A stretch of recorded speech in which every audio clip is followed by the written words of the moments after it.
I'm going to be telling you how I became a medical assistant, but not only how did I become a medical assistant, but how I became one without getting any certification.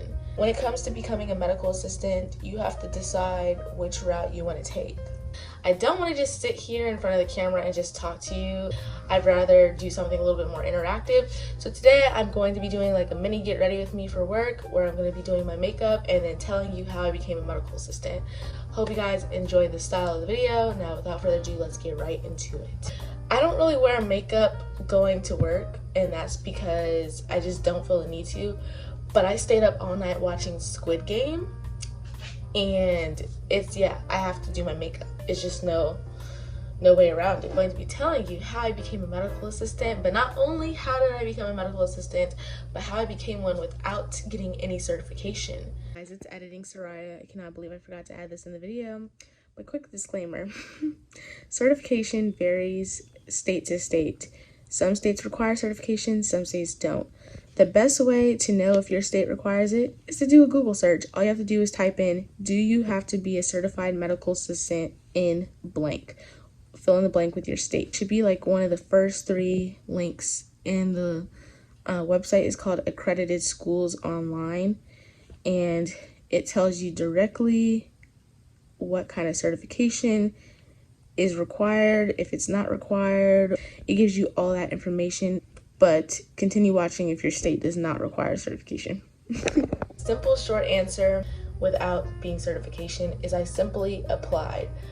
But I'm not gonna leave you hanging with that, because I understand that it's not just me applying that kind of got me the position. I think there's a lot of arbitrary factors that influence me becoming a medical assistant. Background, if this is your first video you're watching from me and you don't know me at all, I graduated in May with a bachelor's degree in biology, and I am considered pre-med. I'm not sure if I am anymore, but we'll see. I didn't have any kind of medical patient care or shadowing experience under my belt, and so I needed to apply to something that would offer me patient care hours, which would give me a kind of a boost in my application, but I also needed shadowing in addition to that. And so originally I was planning to be a scribe and then do shadowing on the side. That was my original goal, and the reason why I decided to do that is because I believed like any kind of experience you needed a certification for example, phlebotomy, I think it's like a patient care tech, EMT, CNA, certified nursing assistant, pharmacy techs, anything like that, all of that requires you to go get certified. And I did not feel like I wanted to do that. Why? Because I already spent 4 years in college, and I didn't want to spend another quote-unquote 2 years, 1 to 2 years, 6 months even, anything really to get certified in something that I was only going to be doing temporarily for about a year or so. Maybe less than that, give or take, depending on the kind of experience I was looking for. I also thought that medical assisting, the reason why I wasn't trying to medical assist in the beginning was because I thought medical assisting was one of those experiences that required me to, get a certification, which I didn't want. And just to reiterate why again, it's because I had a timeline. I was already kind of behind pre-med, because when you are pre-med, you do your 4 years of undergrad, and typically people start at the very beginning of their freshman year. It took me forever to commit to the pre-med route. My bachelor's degree in biology, but I wasn't able to complete all of the pre-med prereqs. And so I already had to take out a year to finish my prereqs, and I wasn't sure if applying to some kind of certificate program was going to put me even further behind.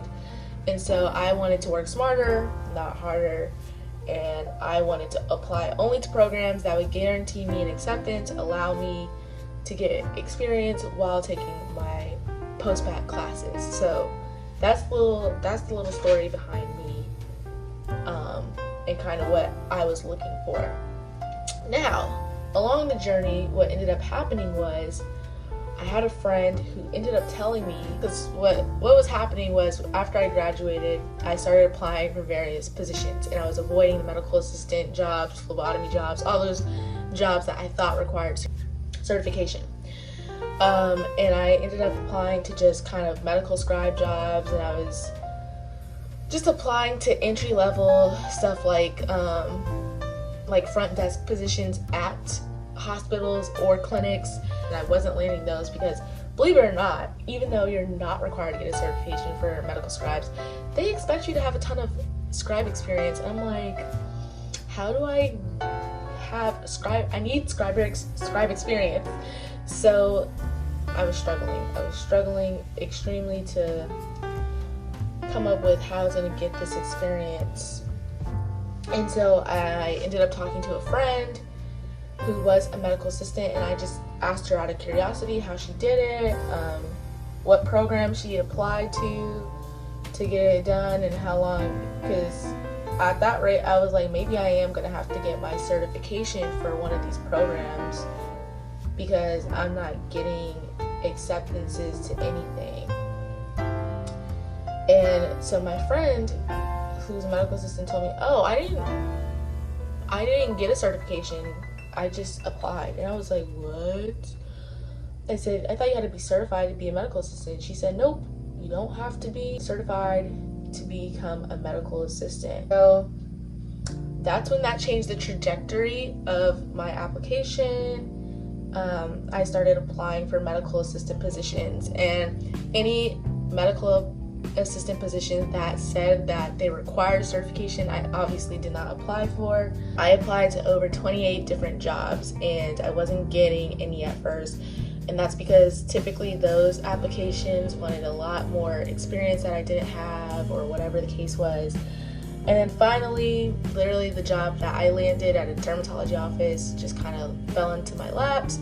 I started getting, messages from different places, but this particular location called me, and we did a little bit of a minor phone interview. She just kind of asked me what kind of patient care experience I had. I was completely honest with her. I said I don't really have a ton of medical experience in the office. That's what I'm looking to get. I'm looking to go to med school within 1 to 2 years. I just graduated college. I got a degree in biology. And then the lady, she said, okay, we're gonna have you come in to shadow one day to see if you like the job.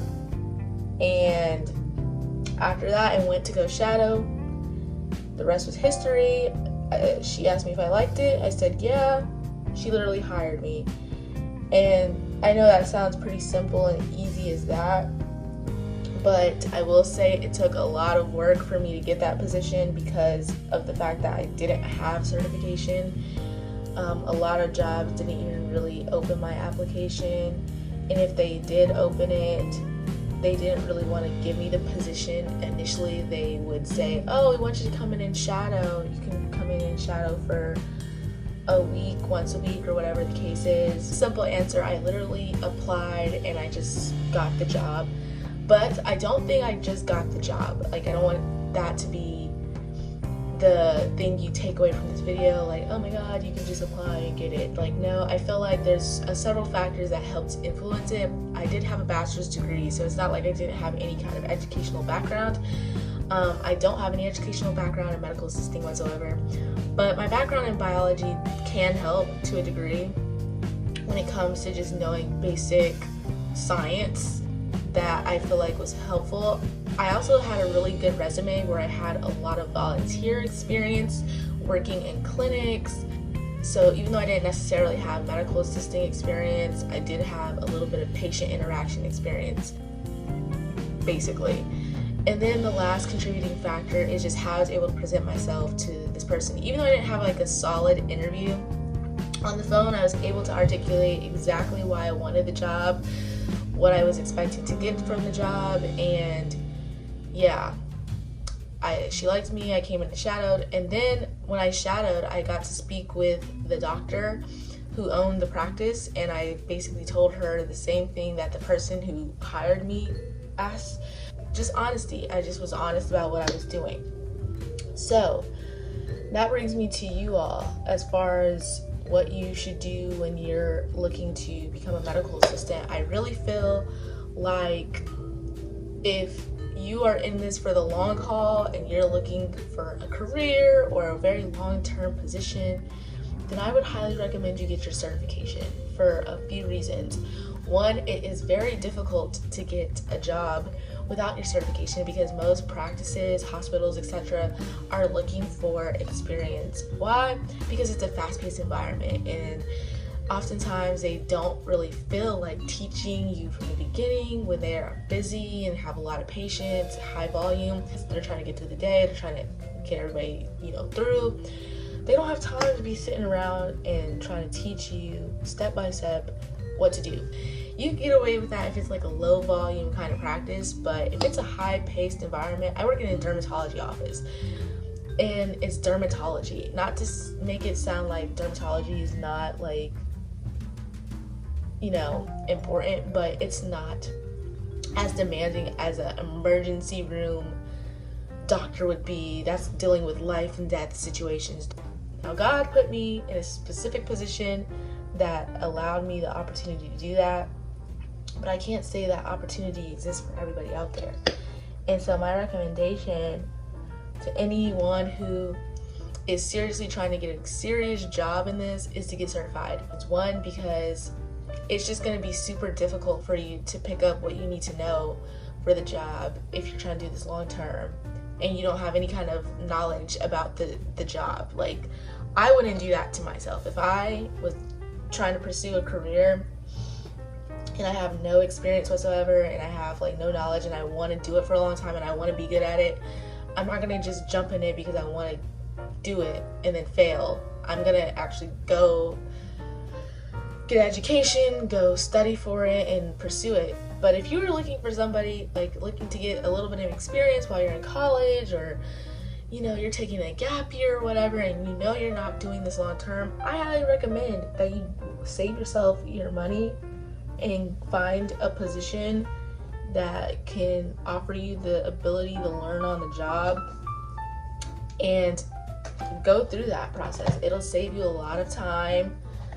It'll save you a lot of money, and it'll allow you to do other things. You have flexibility to work part-time. You get to take classes while you're doing school.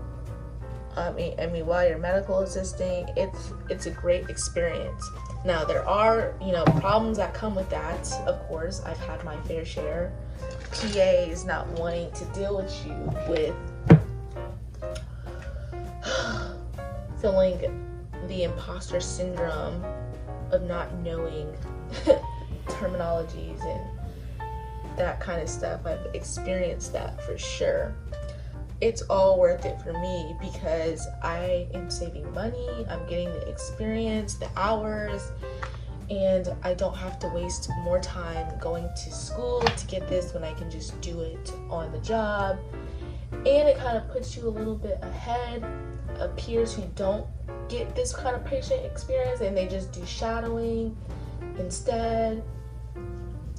Yeah, I don't know. That's like what I have to say as far as that goes. Like, really, when it comes to becoming a medical assistant, you have to decide which route you want to take and what kind of position you are in. If you're trying to do medical assisting full time and like do it long term, then my strongest recommendation is you get certified, because you're going to need the knowledge on the job.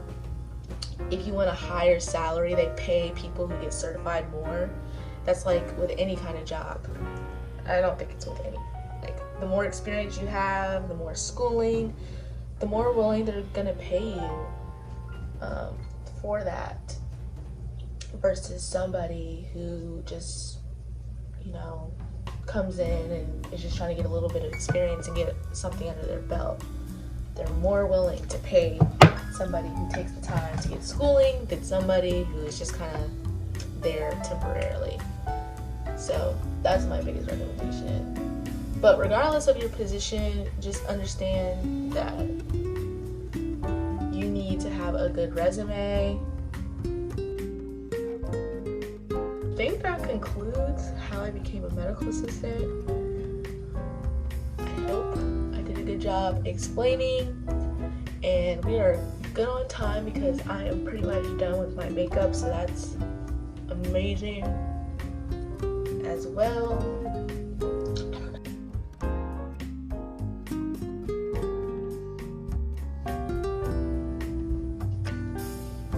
think this is the finished makeup look for today. I didn't put on any lashes because I don't wear makeup to work.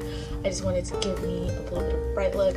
But I hope you guys enjoyed this video. You guys got something out of it. Now you understood how I became a medical assistant. I hope this helps you in your journey to become a medical assistant, and have a great day. Peace out.